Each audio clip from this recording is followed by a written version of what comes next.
ሀገርና ከሀገር ውጭ የምትገኙ ውድ ኢትዮጵያውያን በሙሉ በድጋሚ እንደምን ሰነበታችሁ።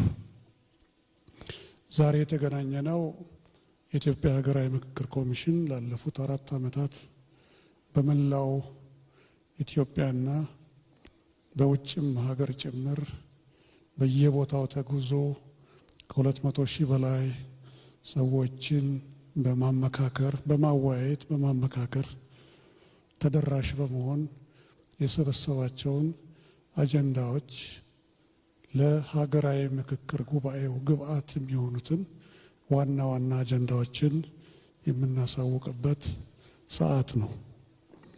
የተከበራችሁ የኢትዮጵያ ሕዝቦች፣ ኢትዮጵያ ዛሬ ላይ ዘላቂ ሰላም፣ ሀገራዊ መግባባትና የጋራ ዕጣ ፈንታ በጋራ መበየን እጅግ አስፈላጊ በሆኑበት ታሪካዊ መስቀለኛ መንገድ ላይ ትገኛለች።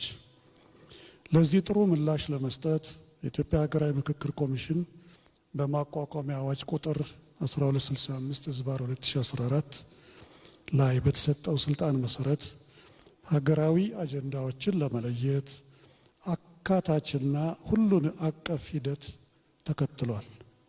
ይኸውም የህዝብን ተሳትፎ ባረጋገጠና የከታች ወደ ላይ ስልትን በሚገባ ተግባራዊ የተዋጣ ስራ መስራት ችሏል። የዚህ ሂደት ውጤት 8 ሀገራዊ አጀንዳዎችን ያስገኘ ሲሆን እነዚህ ሀገራዊ አጀንዳዎች ከቅሬታ፣ ፍላጎት፣ ተስፋና ስጋት የተቀዱ ናቸው።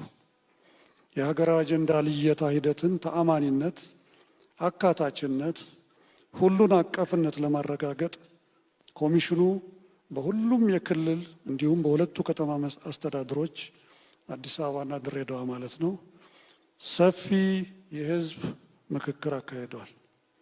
ከዚህም ባሻገር የፌዴራል ተቋማት አመለካከታቸውን ያበረከቱ ሲሆን በተለያዩ የዓለም ክፍሎች የሚገኙ በተለምዶ ዲያስፖራ የሚባሉት በውጭ የሚኖሩት ኢትዮጵያውያን በአጀንዳ ልየታው ትርጉም ያለው ተሳትፎ በማድረግ ድምፃቸው ተካቷል። የእነዚህ ሁሉ ተሳታፊዎች ተስፋ፣ ስጋት፣ ቅሬታና ፍላጎት የዚህ ሀገራዊ ምክክር አጀንዳ መሰረት ሆኖ ተካቷል። ክቡራትና ክቡራን፣ በተጨማሪም ኮሚሽኑ ለግለሰቦች፣ ለሲቪል ማህበረሰብ ድርጅቶችና ፖለቲካ ፓርቲዎች በሩን ክፍት በማድረግ አጀንዳዎችን መሰብሰብ ችሏል። ይህን በማድረግ ኮሚሽኑ በሂደቱ ላይ የህዝብን ተሳትፎ ከማሳደጉም ባሻገር እያንዳንዱ ኢትዮጵያዊ ሀገራችን ያለባትን ችግር ለመፍታት አስተዋጽኦ እንዳለው መልእክትን ማስተላለፍ ችሏል። ከዚህ ጋር ተያይዞ በተለያዩ መንገዶች ማለትም በኢሜይል፣ በፖስታ፣ በስልክ፣ ማህበራዊ ሚዲያ እና በአካል በመገኘት የተሰበሰቡ ጉዳዮች በጥንቃቄ ታይተው በተቀረጹት ሀገራዊ አጀንዳዎች ውስጥ እንዲካተቱ ተደርጓል። እነዚህን በተለያዩ መንገዶች የተሰበሰቡ የአጀንዳ ግብዓቶችን ለማጠናከር ኮሚሽኑ የአካዳሚክና የፖሊሲ ጥናቶችን ግኝት በሚገባ ተመልክቷል። 8 አጀንዳዎችን የመለየት ወይንም የመቅረጽ ሂደት ስርዓቱን የተከተለና ግልጽ ነበር። ኮሚሽኑ በመጀመሪያ ደረጃ ከተለያዩ ባለድርሻ አካላት የአጀንዳ ግብዓቶችን ሰብስቧል። ቀጥሎም የአጀንዳ ቀረጻ የአሰራር ስርዓትን በማዘጋጀት አጀንዳዎችን በየፈርጁ ማደራጀትና ማጠናቀር እንዲሁም ቅድሚያ የሚሰጣቸውን አጀንዳዎች መለየት ችሏል። በመቀጠልም እጅግ መሰረታዊና ሀገራዊ ፋይዳ መስፈርቶችን መሰረት በማድረግ በኮሚሽኑ ምክር ቤት ሰፊ ውይይት ተካሂዷል። በዚህም መሰረት ሀገራዊ አጀንዳዎች ተጣርተዋል። በሀገር ደረጃ ምክክር የሚደረግባቸው ከማይደረግባቸው ተለይተዋል። ከዚህም በኋላ ኮሚሽኑ ሀገራዊ ተብለው በተለዩ አጀንዳዎች ዙሪያ ከተለያዩ ባለድርሻ አካላት ጋር በመወያየት ሀገራዊ ምክክር አጀንዳዎች የመጨረሻ መልክ እንዲይዙ አድርገዋል። እነዚህ የተመለከቱት 8 አጀንዳዎች ዋና ዋና ጭብጦች ሲሆኑ ለእያንዳንዱ አጀንዳ ዝርዝር ንዑስ ጭብጦች በተናጠል ተዘጋጅተዋል። እነዚህ እነዚህም ዝርዝር ጉዳዮች ለተሳታፊዎች እንደ መሪ ጥያቄዎች ሆነው በምክክሩ የሚያገለግሉ ይሆናል። 8ቱ አጀንዳዎች እንደሚከተለው ይቀርባሉ።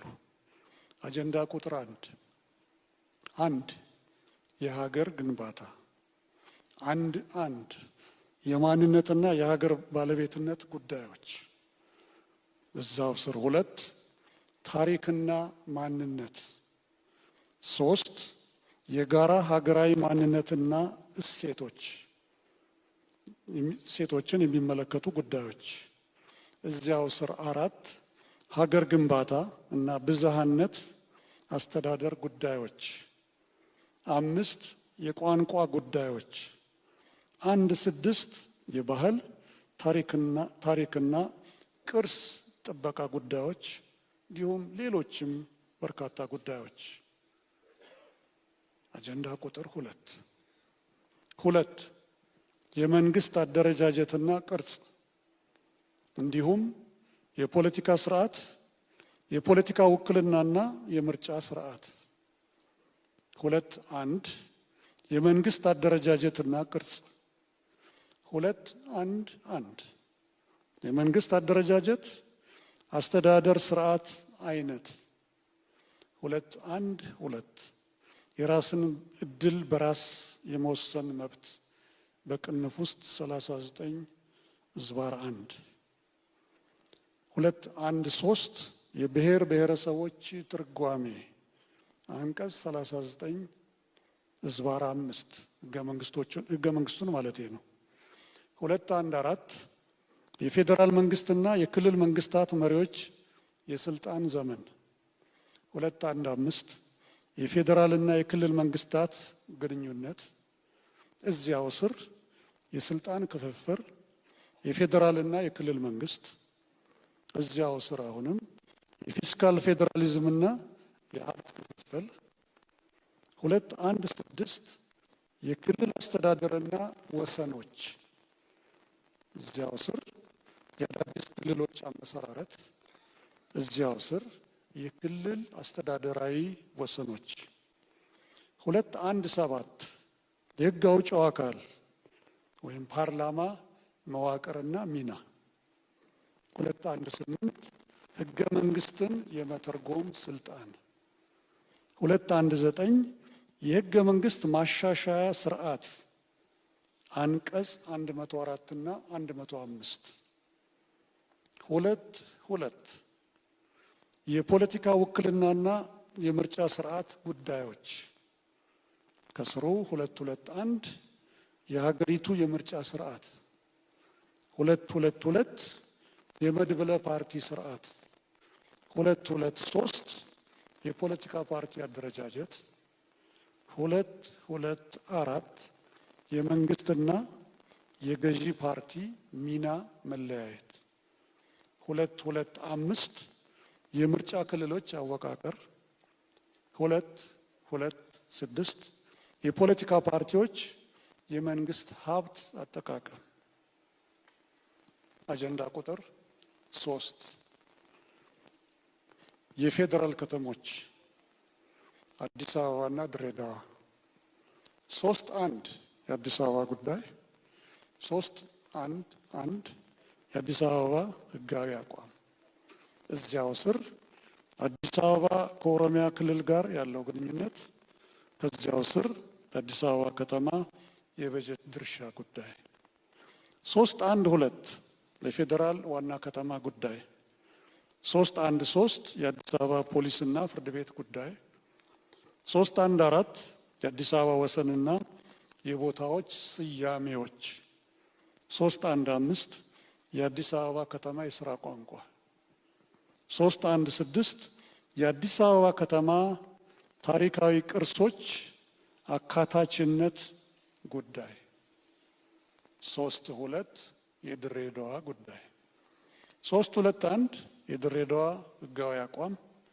322 የድሬዳዋ ከተማ የወደፊት አስተዳደራዊ ሁኔታ የህዝቦቿ ውክልና እና ከኦሮሚያና ሶማሌ ክልሎች ጋር ያላት ግንኙነት 323 የድሬዳዋ በፌዴራል መንግስት ውክልና እዚያው ስር ድሬዳዋ በፌዴሬሽን ምክር ቤት የሚኖራት ውክልና ጉዳይ አጀንዳ ቁጥር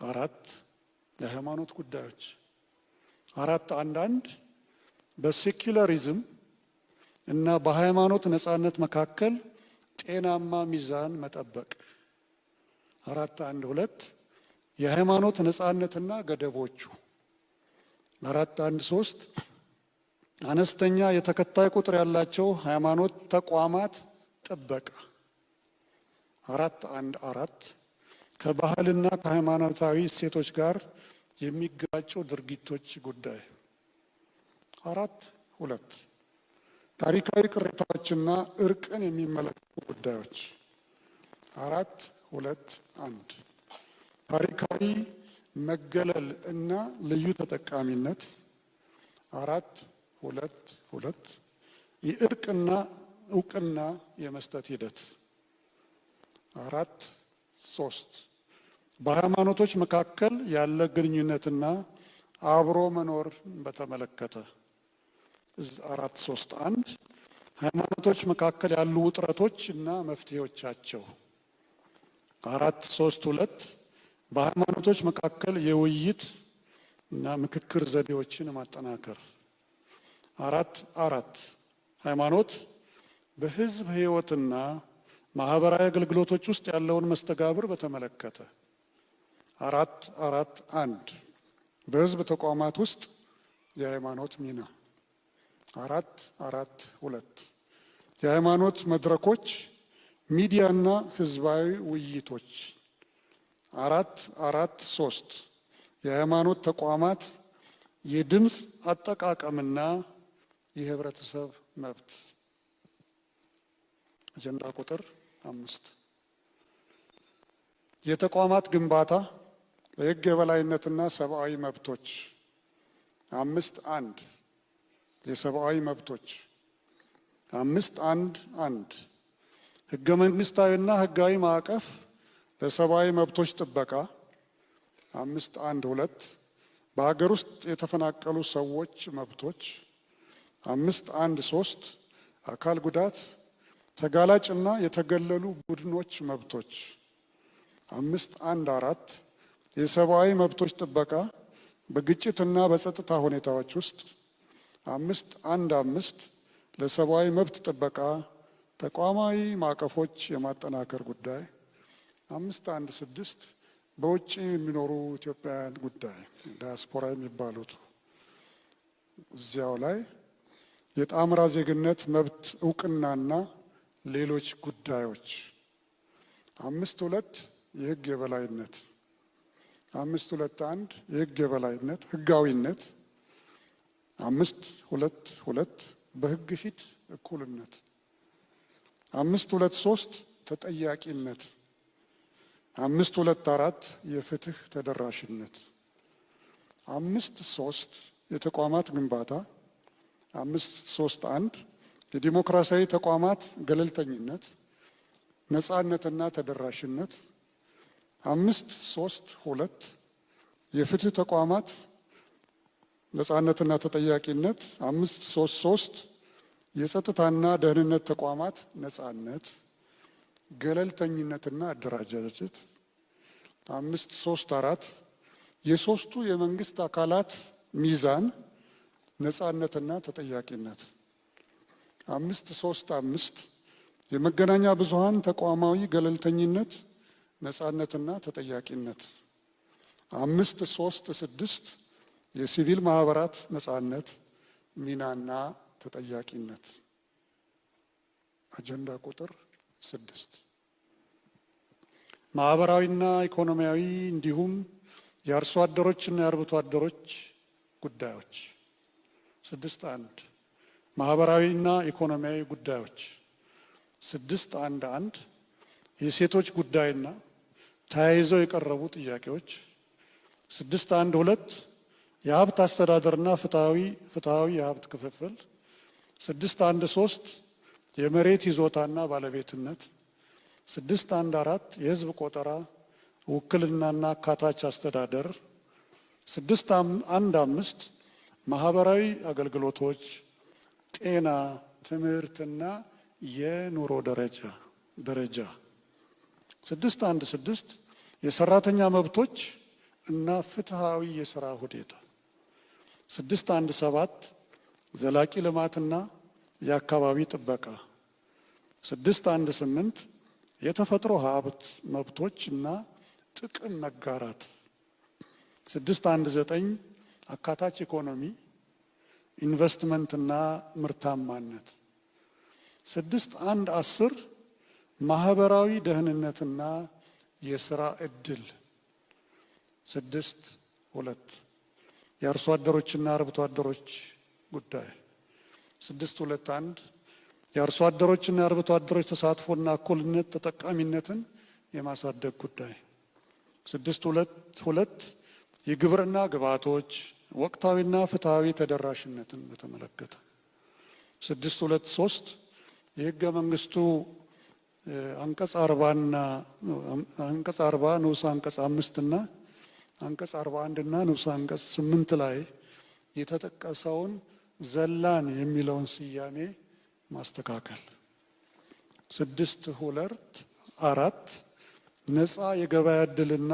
የገበያ ትስስር መፍጠር 6.2.5 የአርሶ አደርና የአርብቶ አደር ማህበረሰቦች የጋራ መልማትና ኢኮኖሚያዊ ድጋፍ 6.2.6 የአርብቶ አደሮች የኑሮ ዘይቤያቸውን ያማከለ የልማት ፖሊሲ አጀንዳ ቁጥር 7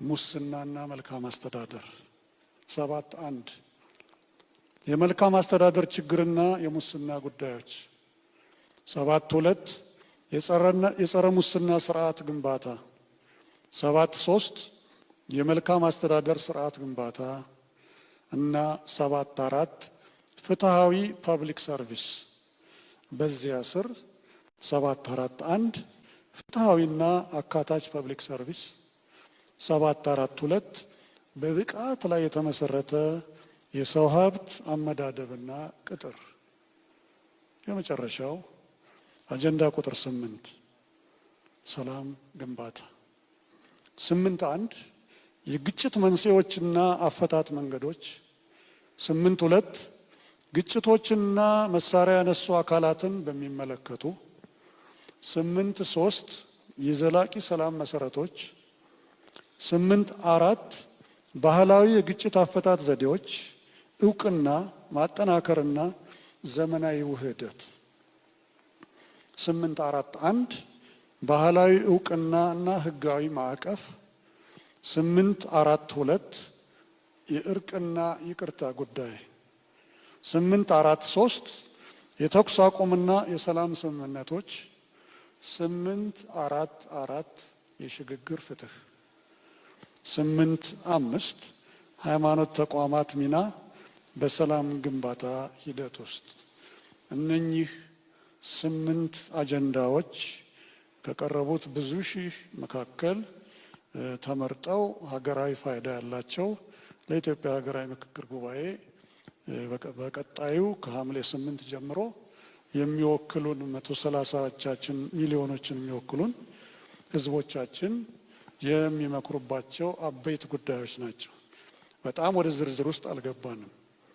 በማጠቃለያው የተከበራቸው የኢትዮጵያ ህዝቦች ሆይ ኮሚሽኑ ያቀረባቸው እነዚህ 8 ሀገራዊ ምክክር አጀንዳዎች የእናንተ ድምፅ፣ ቅሬታ፣ ተስፋና ፍላጎት ውጤት ናቸው። እነዚህ አጀንዳዎች በሁሉም የሀገሪቱ ክፍሎች ከውጭ ከሚኖሩ ኢትዮጵያውያን ዲያስፖራ እስከ ሲቪል ማህበረሰብ ከፌዴራል ተቋማት እስከ ክልላዊ መንግስታት በተካሄዱ ሰፊ አካታችና ግልጽ ሂደት የተዘጋጁ ናቸው። ክቡራትና ክቡራን፣ የምክክሩ ስኬት የሁላችንንም በጎ ተሳትፎ ይጠይቃል። ስለዚህ ሁሉም የህብረተሰብ ክፍሎች በንቃት እንድትሳተፉ ኮሚሽኑ በታላቅ አክብሮትና ትህትና ይጋብዛል። አንደኛ፣ እናንተ 130 ሚሊዮን ህዝብ ወክላችሁ በሂደቱ ላይ የምትሳተፉ የህዝብ ወኪሎች እነዚህን አጀንዳዎች በጥልቅ አጥኑ፣ መርምሩ። በሚቀጥለው የምክክር ሂደት ውስጥ የወከላችሁን ሕዝብ ሀሳብ በግልጽ አሰሙ። ለሀገራዊ መግባባት የበኩላችሁን አስተዋጽኦ አድርጉ። በቀጣይ የፖለቲካ ፓርቲዎች ከፓርቲ ጥቅም በላይ ቆማችሁ ለሀገራዊ መግባባት አስተዋጽኦ አድርጉ።